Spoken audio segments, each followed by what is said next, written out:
बिस्मिल्लाहिर्रहमानिर्रहीम। अस्सलाम वालेकुम जनाब। स्टोरी मैंने एक ही शेयर करनी है और स्टोरी है तहरीक अदम एतमाद। तहरीक अदम एतमाद के साथ रिलेटेड तमाम डेवलपमेंट्स, तमाम और स्टोरीज़, ख़बरें, और यही स्टोरी तहरीक अदम एतमाद पीक पर है, उरूज पर है। इतवार 3 अप्रैल दिन 11 बजे से ऑनवर्ड इस पर असम्बली में वोटिंग होनी है। उसके बाद ये तहरीक अपने मंतकी अंजाम को पहुँचेगी और फिर नया टॉपिक और नई एक जो है ना उस हिसाब से स्टोरीज़, डेवलपमेंट्स। खैर, प्राइम मिनिस्टर ऑफ पाकिस्तान ने रात को ख़िताब फरमाया कौम से। हर दफ़ा बतौर सहाफ़ी एक ड्यूटी भी है, और बतौर सहाफ़ी क्योंकि ज़ाहिर है हमारा यही काम है, तो बड़े एहतमाम से हम बैठते हैं। प्राइम मिनिस्टर ऑफ पाकिस्तान का ख़िताब बहुत तवज्जो से सुनते हैं। बिल्कुल जनाब, बच्चों को शोर नहीं करने देते, कहीं भी कुछ वो हो, बहुत ही एक एक नुक्ते पे गौर करते हैं। हर एक ख़िताब के बाद एक अजीब सा पछतावा होता है कि यार ये तो वही पुरानी बातें हैं, इसमें कोई नई बात नहीं है। लेकिन प्राइम मिनिस्टर ऑफ पाकिस्तान ने रात तकरीर में, आप लोगों ने देखा होगा, सुना होगा, तकरीर में जनाब पहले तो अमेरिका का नाम ले लिया, फिर उसके बाद जैसे वो भूल गए हों, बिल्कुल जनाब एक जैसे वो कहते तो दूसरों को है एक्टिंग करना, तो वो ख़ुद ही एक्टिंग करने लग गए। नहीं वो अमेरिका नहीं, वो कोई बाहर का मुल्क है, मेरा मतलब नहीं, वो इस तरह से। ठीक है, तो अब अगर इतनी हिम्मत नहीं थी तो नाम नहीं लेना था। बात दो बातें हैं ना, तीसरा तो कोई इम्कान ही नहीं है कि अगर आप में इतनी हिम्मत नहीं थी सर, तो फिर नाम लेना ही नहीं था। आप तो कहते हैं मैं अमेरिका के सामने डट के खड़ा हो गया, और नाम लेते हुए ज़बान लड़खड़ा गई। और अगर ये आपने जानबूझ के लिया और फिर आप एक्टिंग कर रहे थे, तो ये उससे भी ख़तरनाक बात है। लेकिन मेरी अपनी असेसमेंट और मेरा अपना तजिया ये है कि prime minister of Pakistan Imran Khan साहब ने जनाब नाम ये जानबूझ के लिया, और फिर उसके बाद उन्होंने एक्टिंग की कि जी नहीं वो अमेरिका, यानी पहुंचा भी दिया नाम। और इस तरीके से देखें, पाकिस्तान के मफादात हमें या तो डिसाइड करना है कि नेशनल इंटरेस्ट, असूल, कानून और अपने जो मफादात हैं, हमारे जो नेशनल मजबूरियां हैं, उनकी बुनियाद पर ताल्लुकात दूसरे मुल्कों से रखने हैं या जज्बात की बुनियाद पर रखने हैं। अगर तो हमने अपने मामलात और अपने ताल्लुकात उन हकीकतों की बुनियाद पर रखने हैं जो ग्राउंड रियलिटीज़ हैं और जो हमारे कौमी मफादात हैं, फिर तो बहुत ही, मैं माज़रत के साथ कहूँगा, बचगाना हरकत हुई है। और अगर हमने जज्बात की बुनियाद पर रखने हैं तो फिर देखें, हम नरेंद्र मोदी पर तनकीद किया करते थे कि सबसे जो उन्होंने पहला इलेक्शन लड़ा उसमें पाकिस्तान, एंटी पाकिस्तान नैरेटिव को कैश कराया। फिर उसके बाद क्या हुआ, दिल्ली में उन्हें बुरी तरह से शिकस्त हुई इसी नैरेटिव को इस्तेमाल करने के बावजूद भी। तो ये वो चीज़ें बिकती नहीं हैं। ये नो डाउट एक कुछ होता भी है हमारे जैसे थर्ड वर्ल्ड कंट्रीज़ में जो तरक्की पजीर ममालिक हैं, और ख़ास तौर पे पाकिस्तान के, जिसने एक तरह से वो अपने आप को इस्लाम का ठेकेदार भी कहता है और जज्बातियत का भी, और सारा कुछ, तो मतलब कहने का ये है उसमें ये चीज़ें बिकती भी हैं सारा कुछ। लेकिन बात ये है कि कुछ हकीकत पसंदी होती है, और ये चीज़ें हकीकत पसंदी के बिल्कुल मुतज़ाद होती हैं। ये वो जो ग्राउंड रियलिटीज़ होती हैं उसके बिल्कुल मुतज़ाद होती हैं। प्राइम मिनिस्टर साहब क्या कहना चाह रहे हैं?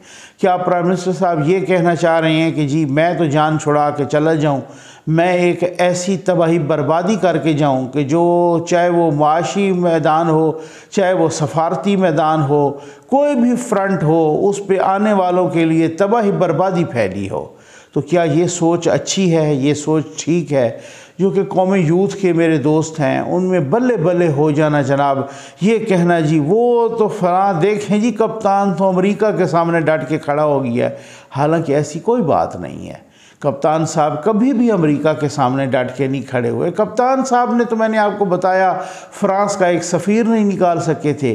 कप्तान साहब तो मैंने आपको बताया कि एक कुआलालंपुर में समिट पे जाना था, कुआलालंपुर में, मलेशिया में समिट पे जाना था, एक कॉन्फ्रेंस पे जाना था, और वो समिट जो इमरान खान साहब ने वहाँ पे अमेरिका में बैठ के ख़ुद ऐलान किया था कि जनाब इस पे हमने जाना है, और उस समिट पर जाने से पहले सऊदीया ने डंडा करा दिया और वो नहीं जा सके। और फिर जब दूसरी दफ़ा गए तो उन्होंने ख़ुद माना भी सही कि जी मुझे इस तरह से नहीं करना चाहिए था, मुझे उस समिट पे आ जाना चाहिए था। तो भाई बात ये है कि मेरा कप्तान तो किस चौधरियों के सामने लेट गया, गुजरात के चौधरियों के सामने, अमेरिका के सामने क्या खड़ा होना है। अब आ जाएं जनाब, जो मैंने लिखा है थंबनेल पे कि प्राइम मिनिस्टर ऑफ पाकिस्तान क्या करने लगे हैं। सुना है कि आज हफ्ते के दिन भी कल उनका वो खिताब भी है जो मतलब वो उस हवाले से बड़े अजीब व गरीब, पता नहीं उन्होंने वो हफ्ते के दिन वाला जो खिताब है वो क्या सोशल मीडिया पे अपना पैगाम जारी करेंगे या फिर से जनाब पीटीवी पर बैठ के उसी तरह से या रिकॉर्ड करवाएंगे या बराह रास्त करेंगे, तो फिर से क्या करने लगे हैं। बहुत सारे लोगों को खदशा है कि जी कुछ लोगों ने रात भी बड़े सोर्सेज ने मेरे से बात की और उनमें से एक ने ये कहा कि आप ये देख लीजिएगा कि ये कोई ना कोई जो है ना इस तरह की बात करेंगे प्राइम मिनिस्टर साहब, और मेरी असेसमेंट के मुताबिक एमरजेंसी ज़रूर लगाएंगे। होता है ना, एक इंसान है उसमें उनकी आदत को, उनकी ज़िद को, उनकी अना को बहुत सारे लोग जानते हैं। और ये वही वाली बात है जैसे मौलाना असद महमूद साहब ने मौलाना फजल रहमान साहब के साहबजादे ने कहा कल कि जी इमरान खान साहब को अपने इक़्तिदार के जाने का दुख इतना नहीं है जितना शहबाज शरीफ साहब के वज़ीर-ए-आज़म बनने का दुख है। तो वो ज़ाहिर है ये सारे दुख जब इकट्ठे हों तो फिर वो कहें कि मैं ना खेलने दूंगा और ना आप, मैं ना खेलूँ, अगर मुझे नहीं खेलने दोगे तो मैं भी नहीं खेलने दूंगा। भाई बात ये है कि प्राइम मिनिस्टर साहब जो कहते हैं कि अमेरिका ने मुझे थ्रेट किया, हालांकि वो अमेरिका की थ्रेट तो है ही नहीं, वो तो आप खुद मान चुके हैं कि आपके अपने सफ़ीर ने एक मरासला भेजा, आपके अपने सफ़ीर ने अपनी एक पर्सनल असेसमेंट भेजी, उन्होंने किसी से बात की या उनसे किसी की मीटिंग हुई, उससे पर्सनल एक असेसमेंट भेजी, वो असेसमेंट आती रहती हैं। सर अगर आपने धमकी देखनी हो तो प्रेसिडेंट बिल क्लिंटन ने वज़ीर-ए-आज़म पाकिस्तान, उस वक़्त के वज़ीर-ए-आज़म पाकिस्तान नवाज़ शरीफ साहब को जब इंडिया ने धमाके किए थे तो वो पहले तो लालच देते रहे, कहते रहे कि जनाब इस तरीके से है सूरत हाल और ये आपको हम $5 अरब देंगे। उस वक़्त $5 अरब बहुत बड़ी चीज़ थी। 90s की बात मैं आपको कर रहा हूँ और आप आज देखें ये 98 की बात है और आप उसके बाद देखें ये 20 साल से भी ज़्यादा गुजर चुका है। उस वक्त डॉलर कितना था, उस वक्त सारी इकानमी की, मेरा ख्याल है हमारी पूरी इकानमी का हुजम कितना होगा। तो अब आप अंदाज़ा कीजिए कि $5 अरब को ठुकरा देना ये बहुत बड़ी बात है और फिर धमाके कर लेना। इस दौरान प्रेसिडेंट बिल क्लिंटन का एक ख़त भी आया था, उस ख़त में भी बड़ी धमकियाँ थीं।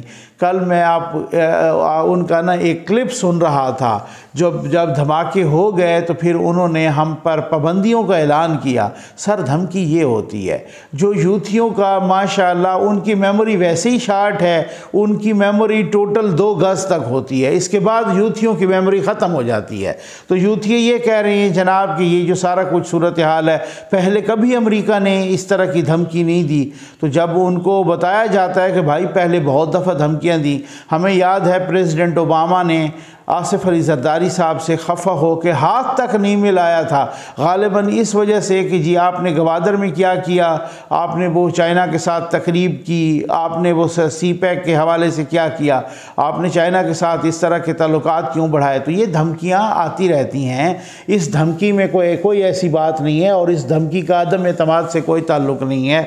जहाँ तक रहा नेशनल सिक्योरिटी कमेटी की मीटिंग का, उसमें किसी मुल्क का नाम नहीं लिया गया, उसमें कोई अदम एतमाद से रिलेटेड कोई बात नहीं की गई, सिर्फ यही बताया गया कि किसी मुल्क की बैरूनी मदाखलत किसी किस्म की बर्दाश्त नहीं की जाएगी और उस मुल्क से सफारती अंदाज में एहतजाज भी किया जाएगा। और दफ्तर ख़ारजा ने सफारती अंदाज में किया और दफ्तर ख़ारजा ने भी नाम नहीं लिया, हमारे प्राइम मिनिस्टर साहब ने नाम ले लिया। अब आप सर उस परसेप्शन को तो ना खाम खा जो है ना हवा देना कि जो आम तौर पे लोग कहते हैं कि देखें जी एक न्याजी ने मशरक़ी पाकिस्तान डबोया और दूसरा न्याजी मगरबी पाकिस्तान यानी कि अब मौजूदा पाकिस्तान जो है उसको जो है ना वो इस तरीके से वो सत्यानाश करने पे तुले हैं। तो आप इस परसेप्शन को तो हवा न दें। अब ये तो गलत बात हुई कि भाई जो है ना आप नहीं खेलेंगे तो आप पूरी पिच को ख़राब करके जाएंगे या ग्राउंड को ख़राब करके जाएंगे। तो अभी भी मेरे भाई बात यह है कि अगर किसी को पहले था कि जी हम, अब आप देखें ना ज़रा टाइम लाइन देख लेना, पहले था कि जनाब किसी को अनाउंस करेंगे, फिर था किसी को टर्मिनेट करेंगे, फिर जनाब गवर्नर राज लगाएंगे, फिर जनाब एमरजेंसी लगाएंगे, फिर उसके बाद जनाब ये हुआ कि असद उमर साहब ने भी जलसे में कहा कि इलेक्शन कॉल कर ही लें, फिर जनाब ये हुआ कि कार्ड, इस्लाम कार्ड और इस्लामोफोबिया और रियासत मदीना और पता नहीं क्या क्या कार्ड खेले गए, फिर वतन कार्ड खेला गया, फिर जलसा कार्ड खेला गया, फिर एंटी अमेरिका कार्ड खेला गया, फिर ये ख़त कार्ड निकल आया। तो ये बहुत सारी चीज़ें खान साहब ख़ुद फरमाया करते थे, बार बार उन्होंने कहा ये 3 चूहे, इनकी तो विक्टिम हैं, तीनों विक्टिम एक ही बाल पे उड़ा दूँ। ये चूहे आए हैं मेरा मुकाबला करने के लिए, मैं आपको बता दूं ये बुरी तरह फंस गए हैं। ये इनका 2023 वाला इलेक्शन भी गया और खान साहब फरमा रहे हैं कि जनाब बात ये है कि इनको आप देख लेना, ये तो जो अदम एतमाद आई है ये मेरी दुआओं का नतीजा है। मैं तो दुआएं मांग रहा था कि अल्लाह ताला इनसे ऐसी गलती करवाए कि ये अदम एतमाद, आपको मैं बता रहा हूँ कि ये अदम एतमाद ला के फंस चुके हैं। अब ये पीछे भी नहीं हट सकते, इनके पास वोट हैं ही कोई नहीं, 172 आएंगे भी नहीं।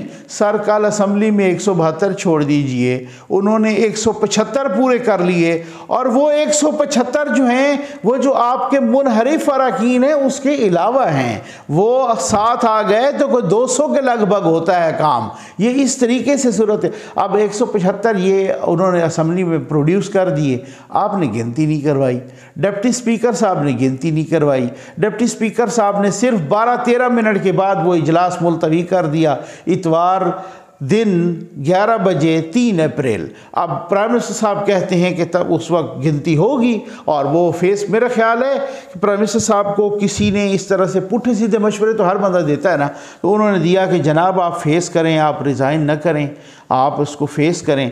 और मैं तो कहता हूँ अल्लाह करे कि खुदा न खास्ता, देखिए अगर इमरजेंसी लगती है, ये इस तरह का कोई इक़दाम होता है तो पक्की बात है प्राइम मिनिस्टर साहब भाग गए हैं और उनको पता है कि मेरे ख़िलाफ़ जो नंबर हैं वो पूरे हैं, अदम एतमाद नाकाम नहीं होती। भाई अगर आप में कोई इस तरह की सूरत हाल है तो अगर आप में अगर कोई आपकी पावर है, अगर कोई आपकी पॉपुलैरिटी है, अगर कोई आप समझते हैं कि मेरे पास कोई तुरप का पत्ता, जिसे आप ट्रम्प कार्ड कहते रहे कि मैंने तुरप का पत्ता खेलना है, ऐसा जलसा करना है, उसके बाद मैंने उस जलसे में ऐसा पत्ता खेलना है कि सारी की सारी इत्तेहादी भी वापस आ जाएंगे और सारे के सारे मेरे मुनहरिफ अरकान भी वापस आ जाएंगे। हर बंदा यही कह रहा था। वो एक शहबाज गाली हैं, एक फैसल जावेद हैं, एक फवाद चौधरी हैं, एक हमाद अजहर हैं। ये चंद बंदे जो है ना इधर उधर की ट्वीट करके, और बाकी तो यूथिए लगे रहते हैं, और कुछ जो है ना वो कोई रिटायर्ड पर्सनल हैं, रिटायर्ड ऑफिसर्स हैं पाक फ़ौज के, वो लगे रहते हैं। उनकी अपनी जहनी कैफियत है, वो भी मेरा ख़्याल है कि क्या सूरत हाल है। इसके अलावा वो हर 2 घंटे के बाद कोई न कोई नया शोशा छोड़ देते हैं। बस प्राइम मिनिस्टर अभी 8 घंटे बाद एक पत्ता खेलने लगे हैं और अभी 10 घंटे बाद एक ट्रम्प कार्ड फेंकने लगे हैं, होता कुछ भी नहीं है। तो अगर आप खुदा न खास्ता इमरजेंसी की तरफ भी जाएँ तो क्या, अब रात वाले खिताब में क्या फरमाया, एक इश्तियाल अंगेज़ किस्म का खिताब था कि वो लोग कि जो मुनहरिफ अरकान हैं अगर वो वोट देते हैं तो उनके चेहरे याद रखना। ये वही इश्तियाल अंगेज़ी है जो 2018 से पहले की गई, जिसमें एहसन इकबाल साहब पे गोली चली, जिसमें जनाब नवाज शरीफ साहब पे जूता फेंका गया, जिसमें ख्वाजा आसिफ साहब के मुंह पर स्याही फेंकी गई। अब ये वही इश्तियाल अंगेज़ी है जिस तरीके से आपने मज़हब कार्ड इस्तेमाल किया, वही इश्तियाल। मेरा ख्याल है खान साहब चाहते तो अब ये भी कर सकते थे कि वो सिर्फ मईशत का बेड़ा गर्क करके जा सकते थे, लेकिन उन्होंने मुनासिब समझा कि मैंने मईशत के साथ साथ सफारतकारी का भी बेड़ा गर्क करना है, मैंने मईशत के साथ साथ अखलाकियात का बेड़ा भी गर्क करके जा रहे हैं। और इसी तरीके से 100 नहीं, एक मैं कहता हूँ 200% कन्फर्म है अब जब 11 बजे इतवार 3 अप्रैल को वोटिंग होती है, अब आप उसमें देखिएगा कि कितनी बड़ी तादाद में प्राइम मिनिस्टर साहब बिल्कुल उसी वक्त साबिक प्राइम मिनिस्टर बन जाएंगे। वो ऑलरेडी अपोजिशन के पास कल एक जो डेवलपमेंट हुई उसमें मैं पिछली 2 वीडियोस में बता भी चुका हूँ कल की डेवलपमेंट, और मैं अल्हम्दुलिल्लाह आपको परसों बता चुका हूँ। देखें, मैंने कुछ बातें की थी। मैंने कहा था इसाक डार साहब ने बजट बनाना शुरू कर दिया है, ठीक है। उस वक्त कौम यूथ के मजलूम यूथियों ने मेरा मजाक उड़ाया था, जी अभी अभी से आपने कहा कि बजट बनाना शुरू कर दिया है। मैंने आज से 2 महीने पहले कहा था। उस वक्त ये अदम एतमाद का ख्वाब ख्याल किसी को नहीं था और नहीं आनी थी, किसी को नहीं पता था, ठीक है ना, कि अदम एतमाद आएगी। ठीक, कम अज़ कम अगर उन सर्कल्स को पता था जो बाखबर सर्कल हैं, इसके अलावा नहीं, ठीक है। मैंने 2 महीने 3 महीने पहले कहा था कि इसाक डार साहब ने बजट बनाना शुरू कर दिया है, तो फिर उसके बाद मजाक उड़ाते थे यूथी। और अपने जो बहुत सारे व्यूअर्स हैं वो भी अक्सर व बेशतर ये सोचते सर कुछ नहीं होना, ठीक है ना। और मुझे पता चला वही सूरत हाल आ गई है या नहीं आ गई। अच्छा, उसके बाद उससे ऑनवर्ड जितनी भी चीज़ें हैं, मैंने अल्हम्दुलिल्लाह आपको ज़ीएन न्यूज़ के प्लेटफॉर्म से 2 दिन 4 दिन पहले बताया है। मैंने एक एक चीज़ को प्रूव किया है, एक एक स्टोरी को। अब ये कल की बात है कि अपोजिशन से जिस तरीके से एनआरओ मांगा गया, और ये NRO army chief general Qamar Javed Bajwa साहब और DGISI जनाब जनरल नदीम अंजुम साहब के ज़रिए ये एक मैसेज कन्वे कराया गया, एक सालसी का वो कि कीजिए सालसी हम करने के लिए तैयार हैं अगर आप बैठने के लिए तैयार हैं। पहले यही था कि मैं शहबाज शरीफ के साथ बैठने के लिए भी तैयार नहीं हूँ, अब वो बैठने के लिए भी तैयार थे, सब कुछ करने को तैयार थे। और पहले ये था कि शेख रशीद साहब ने शोशे छोड़ने शुरू कर दिए कि 6 महीने में इलेक्शन कराते हैं। अब 6 तो छोड़ दीजिए, अब इमीडिएट इलेक्शन का कह दिया गया कि फौरी इलेक्शन करवाते हैं। शर्त यह है कि यह अदम एतमाद आप वापस ले लें, मैं उसी वक्त असम्बली तोड़ देता हूँ। अपोजिशन ने इसको ठुकरा दिया, इसको मुस्तरद कर दिया इस पेशकश को, और मेरे कप्तान को फिर NRO नहीं मिल सका। वही कप्तान जो कहते रहे मैं तो NRO नहीं दूंगा, वही फिर अब NRO की भीख मांगने लगे, लेकिन NRO अभी तक उनको नहीं मिला। अब अभी तक भी इतवार, अब वो चाहते डिप्टी स्पीकर तो वोटिंग करा के जान छुड़ा सकते थे, और वोटिंग उनको पता था कि असम्बली में अभी भी मेरे सामने 175 अरकान मौजूद हैं वज़ीर आज़म के ख़िलाफ़ जो कि वोट देने के लिए बिल्कुल तैयार हैं, और उनकी गिनती करते और अल्लाह अल्लाह खैर सलाह जान छूट जाती। और गिनती के 3 दिन भी पूरे हो चुके थे पहले जो रिक्वायरमेंट है कॉन्स्टिट्यूशनल रिक्वायरमेंट, लेकिन अभी भी उन्होंने इसको प्रोलांग किया। फिर अभी भी कोई मुआवजे की इंतज़ार में हैं, अभी भी कोई करामत की इंतज़ार में हैं। लेकिन याद रखिए कि वो 40 अरब का घपला आपका पीछा कर रहा है, वो आपकी जान नहीं छोड़ेगा, वो पीछा करेगा। और 6-6 अरब पे पोस्टिंग ट्रांसफर्स पे लेने वालियाँ वो भी आप याद रखिएगा कि वो 6-6 अरब भी उनका पीछा करेंगे, वो जान नहीं छोड़ेंगे। और बिल्कुल बहुत बड़े बड़े करप्शन स्कैंडल्स तैयार हैं, और वो करप्शन स्कैंडल्स भी बहुत सारों का पीछा करेंगे। उम्मीद है आपको वीडियो पसंद आई होगी। आपका बहुत बहुत शुक्रिया।